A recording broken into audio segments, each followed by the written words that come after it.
Hello, and welcome to Financial's podcast, Future Rich. My name is Barbara Ginty, and I am your host and also a CFP, which stands for a Certified Financial Planner. And I'm very excited for this expert episode that we have today with our guest, Antony, who is an attorney. Antony, I will let you do your introduction and pronounce your last name because I will butcher it. Thank you, Barbara. I appreciate that. My name's Antony Eminowicz. It's a long-winded last name, so anyone feel free to ask.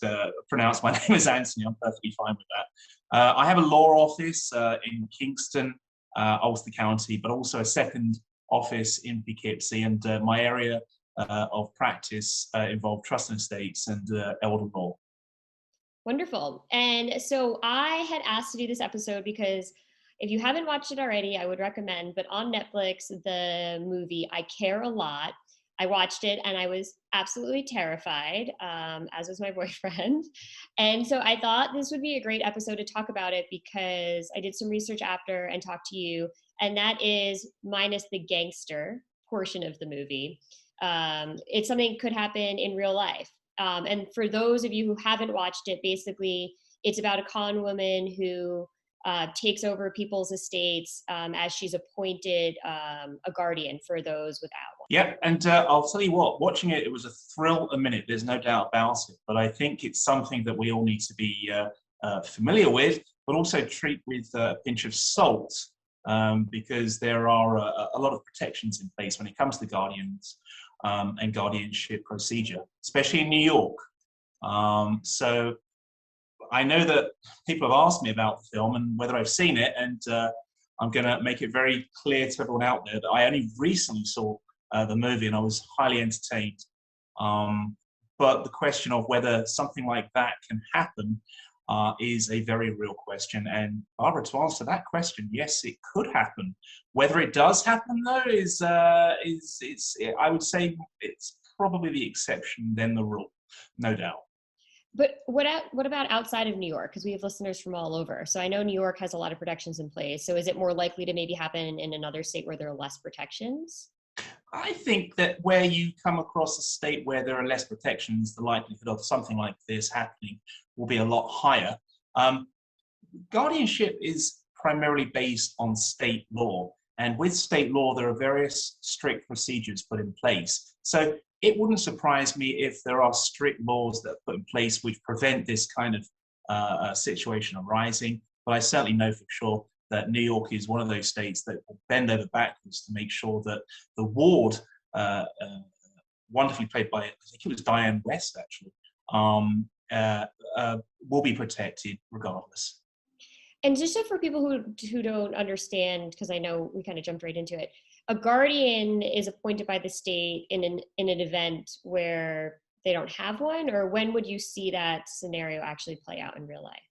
Yeah, that's a good question. And sorry, I've been meaning to start with what the guardian is about. Now, it primarily is saying, hey, look, if you don't have the ability to make those decisions yourself, then you will have a person appointed to make those decisions on your behalf. Now, that's done through a guardianship, or it can also be done through more informal means, such as a healthcare proxy or a power of attorney. So in essence, what you're saying is that a third person will be that person to step into your shoes and make those decisions on your behalf, if and only if you are unable to do so yourself. Understood. So a healthcare proxy and or a power of attorney is something that could help prevent this, because then you've already basically, instead of the court coming in and saying, oh, we don't see anybody assigned, we'll assign someone. If you have those documents, then you've already chosen who you would want assigned. Yeah, although I'll be contrary on that particular point and say that I think you're more likely to have the I care a lot scenario apply when there is a power of attorney and a healthcare proxy as opposed to a guardianship. Because in particular in New York, I mean, there's really not much by way of oversight with regards to what your agent can and cannot do under a power of attorney or a healthcare proxy. You're simply leaving it in the hands of someone who you appoint under your documents. Now, with a guardianship, you have checks and balances. You have the guardian who has to ultimately report to the court as to their actions. They would typically have to present an accounting. So there is an awful lot of oversight. So with regards to abuse, I think you're more likely to see that in the power of attorney and healthcare proxy scenario than you would with the guardianship. So what would you recommend then if you were watching this movie and terrified? No. What I would recommend, I would always recommend the least restrictive approach, not least because if you make a guardianship application, then one of the things that a judge will look for is whether there is already a prior power of attorney and or a healthcare proxy in place, and whether the agent under the power of attorney and the healthcare proxy is doing a good job, so to speak. Okay. If so, then there's no need for guardianship because we have a power of attorney and healthcare proxy in place. So, and that is because the guardianship approach is a very restrictive measure. Courts are hesitant to ultimately remove the rights of an individual to have their own say. You know, we're talking about freedom of thought, freedom of speech. That's all being removed. These are constitutional issues that are being addressed in the court. So you would always prefer a power of attorney rather than having to go down the road of guardianship. Now, that said, if you are going to utilize a power of attorney, you absolutely must make sure that the agent involved, who you appoint under your power of attorney, you trust to do the right thing, because you're asking this person to make those decisions in the event that you're not able to yourself. So if you have someone who could be that person, then the power of attorney is the thing to do, as well as the healthcare proxy. I do get worried myself when a client wants to name an agent as the power of attorney, but then starts raising red flags as to the appropriateness of that appointment. That's when I start to think, well, maybe the guardianship would be the better way forward in this instance. But if the power of attorney, I know more so in New York, if you have a power of attorney, you can also name a moderator, someone who can see what's going on with the agent, essentially be a third party to make sure that everything is above board and that everything's moving on nicely as the intention under the power of attorney is. So, you know, there are various things to think about and everyone's different, but ultimately what you're looking for is an agent or a guardian for that matter to be someone who has your best interests at heart. And so if we're kind of breaking down the differences, the guardian would be somebody who would do everything for you, right? And then that one has more checks and balances if you choose it yourself. And then the power of attorney is somebody who can make financial decisions for you. And then the healthcare proxy is somebody who can make healthcare decisions. Is that? Well, as a lawyer, I'm going to say it depends. Okay. and that is. With the guardianship, it depends on what you're looking for. If the individual requires just full support, then in New York you would invoke a petition and petition the court for full guardianship over the individual's personal affairs as well as property. So that's both their personal welfare, but also their property and finances, such as assets, real estate, etc. Now, that's one type of guardianship. There are other types of guardianships where you can have a guardianship. Just to note, that's what happened in the movie. The woman was appointed full guardianship, so control over property, finances, and well-being. That's correct, yeah. And that's where you have carte blanche to do whatever, okay? But there are other types of guardianships which needs to be known about, and that's, you can have a guardianship for a very specific situation. For example, I'm currently working on a Medicaid application whereby we want to utilize a type of strategy for spousal refusal. Now, there is no power of attorney in place, and the person who's in the nursing home has become mentally incapable. So we've actually gone and petitioned the court to get an order for guardianship solely for the reason of being able to transfer that person's assets to the spouse so that they can then utilize spousal refusal by way of Medicaid application. So guardianship is wide-ranging. It can be for everything as per the movie, or it can be very limited. So, you know, it depends on what the situation is. With the power of attorney you mentioned earlier on, whether it's about finances, it is primarily about finances here in New York. I know in other states, the power of attorney and the healthcare proxy can be combined, but here in New York, the power of attorney is an individual form which allows an agent to make financial decisions, and the healthcare proxy is a separate form which allows an agent to make healthcare decisions. So that's the distinction between those two forms.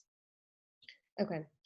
And so obviously we can't make a recommendation, it would just depend, but what would you see? So this is all coming back to what I like to call estate planning. Some people always assume estate planning is only if you are uber wealthy, and it really isn't. I mean, with this type of estate planning, you're just preventing a future potential problem. And it has, maybe in the movie, it has a lot to do with her finances, but it could just be your well-being in certain scenarios. So what do you think is the biggest, or what do you see as one of the biggest mistakes people make in this area? Well, I think that question lends itself to a very obvious answer, and the obvious answer being by not doing anything at all. That's the worst thing that can be done. If you leave, and you know, the funny thing is this, is even if you do nothing at all, you actually have an estate plan. It's the state that tells you what that plan is. And so there you go. But more often than not, that plan is not going to meet with what your wishes and needs are. I can think of numerous occasions whereby a family had come to me and said, oh, I wish mum or dad or brother or sister or spouse or whoever has said, oh, I wish they had done this at this time, but didn't do it. Everybody needs an estate plan in the form of what's put in writing. Now, I was just thinking of an example just the other day where I had a couple who came in, late 20s, not super rich. You know, there's the assets to go by, but not what you would expect to accumulate by the time you reach your 60s, 70s, or 80s. Now, they have a child. So here in New York, the only way that you can get your point to the judge in terms of saying, hey, I want this person to be the guardian of my child is through your last will and testament. So for that very reason, they need an estate plan, and they're in their late 20s. It's not exactly when you're retired. Mm-hmm. So that's equally as important as someone who's maybe in their 60s or 70s who has significant wealth and are seeking to maybe reduce taxation or to avoid probate, and they need estate planning. So we need estate planning right across the board. So the worst thing you can do is to do nothing. Well, you bring up a very good point, because we're talking about a guardian in regards to when you're getting older and being taken advantage of. But if you're younger and you have children and you haven't appointed, you don't have a last will and testament, and you haven't done a guardianship provision in there stating who you want your child to be taken care of by, God forbid something happens, the state decides, correct? Well, yeah, it would boil down ultimately to what the judge thinks. So the judge will obviously think about what's in the best interests of the child, but that might not necessarily meet with what your wishes are, because maybe you have more of an understanding of that particular individual that the judge is appointing. So that's problematic to say the least. But yeah, you're absolutely correct. The only way to point out to a judge who you want to be the guardian of your children would be through your last will and testament. And that's a really key point to note. That applies to New York. I'm pretty certain it applies across the board in the US, although I know in one or two other states that is the case. But New York most definitely is the last will and testament. Now, another way in which you can protect your children as well through a last will and testament is by incorporating a testamentary trust into your will, saying if both myself and my spouse should pass away, that we want our funds left to our children, but to be held in trust up until they reach a certain age. And the funds are managed by what's called a trustee. Mm-hmm. Now, that trustee is the equivalent of a guardian, just looking after and managing those funds for the benefit of the child. So again, that's utilized under a last will and testament or a revocable trust or any other kind of trust vehicle. But again, it just emphasizes my point about how estate planning is not just for the seniors with assets, but for those who are young as well as healthy. Yeah, absolutely. Because, and I would like to point out, so you could assign in your last will and testament, if you have children, who you want to care for the children, and then you could appoint a separate person for who you want to care for the money for the children. Because oftentimes somebody who might be good at caring for the children might not be the person you want to take over the control of the assets for the children. That's correct. And in addition to that, we're only talking about what should happen should one pass away. But what about what should happen if one should become mentally incapable? You can have a separate form to say, look, should I become mentally and or physically incapable? I wish to appoint whomever as the guardian to my children. Now that will carry equal weight as well if it ever went to court. So it's not just about what should happen on death, but estate planning also encompasses planning during your lifetime. Right. And so right now, with this scenario we're talking about is just planning for if you have children and they're minors. It doesn't have anything to do with any assets, right? Because you could still be appointing people to take care of your children, and maybe there are no assets for the children, or maybe there's just a house and you don't think about that as part of your net worth. So you could have really no money, right? And still need this estate planning technique to prevent a future problem for your children should you become incapable or pass away. Absolutely, and that is an excellent way of putting it, Barbara. You've really honed in on exactly what I'm trying to say here. You need an estate planning document for any walk of life, be it someone who's just had children to someone who is generating wealth in their 40s and their 50s, to someone who is in their 60s and thinking about maybe retirement planning, to someone in their 70s and 80s who at that point tend to start thinking about, okay, how are we going to best protect our assets so that we can pass it down to generations below. So right across the board. Most people, when you get, what I see a lot with retirement planning is once you get to that age and you've accumulated a nice net worth and you did everything right, the last thing you want to do is see your money not go to people you want it to go to, whether that's the probate court or the IRS or wherever it is that you want it to go to the people you assign or the charities that you've chosen. Yeah, absolutely. And again, you don't need to have an awful lot of money to fall foul of the rules, especially in New York with Medicaid. You might have a nest egg that you've worked hard for. You might have generated $300,000, and you want to make sure that your hard work throughout the course of your lifetime is left to your children. Now, it doesn't take a genius to figure out that individual might end up in a nursing home because of ill health. And guess what? In the area that I practice in, it's the average cost for nursing home stay is $16,000.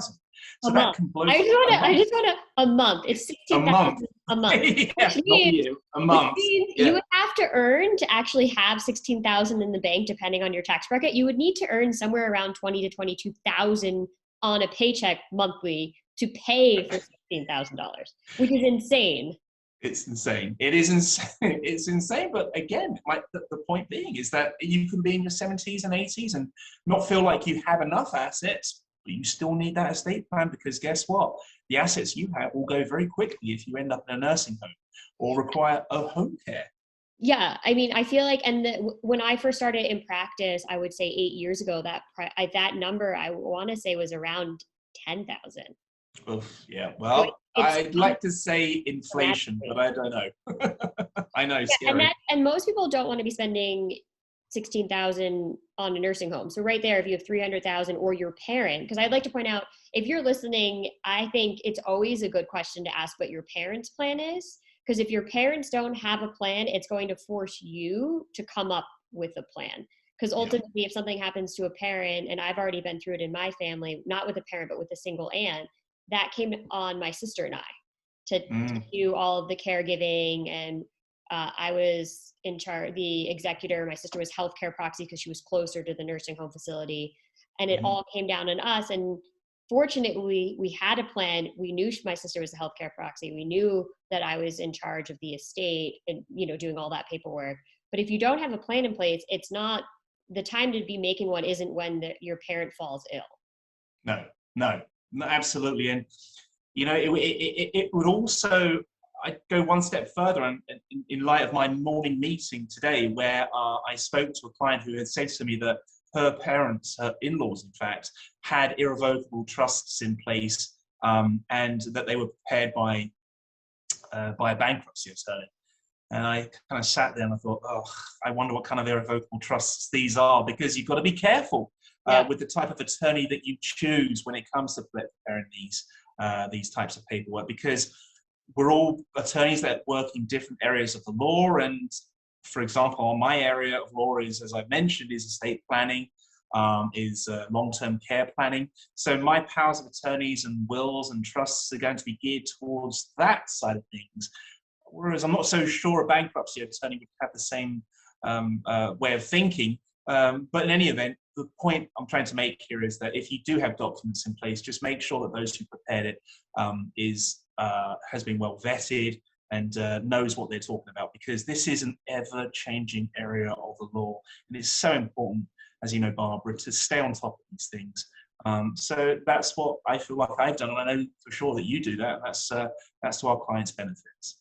Yeah, absolutely. Because you want somebody with the specialty that you're looking for, because I'm going to bring up a big change right before we end the episode that's coming potentially down the pipeline. But I would say it radically changes. As I mentioned, the price has changed dramatically since I've been in practice. And there are different law changes and regulation changes, I would say annually, going on with this. And I would like to also point out for anyone listening who's thinking, oh, wow, I really need to sit down with my parents. And I think it's super important. And it's not about saying, okay, I want to get your assets if you pass away. It's more about protecting them and making sure their wishes are accomplished and making sure you have a team approach when you're talking to your parent. And the other thing I would like to point out that you probably see all the time when you mentioned a bankruptcy attorney doing elder law, something I see all the time is people get trust. A trust is a piece of paper until it's funded. And I often look at the back of the trust document and it lists assets and the list is zero. There's nothing in it. So the person, essentially they normally say, well, I got a free steak dinner and then I bought a trust. You did not get a free steak dinner. You bought a $3,000 piece of paper that is not funded. Yeah.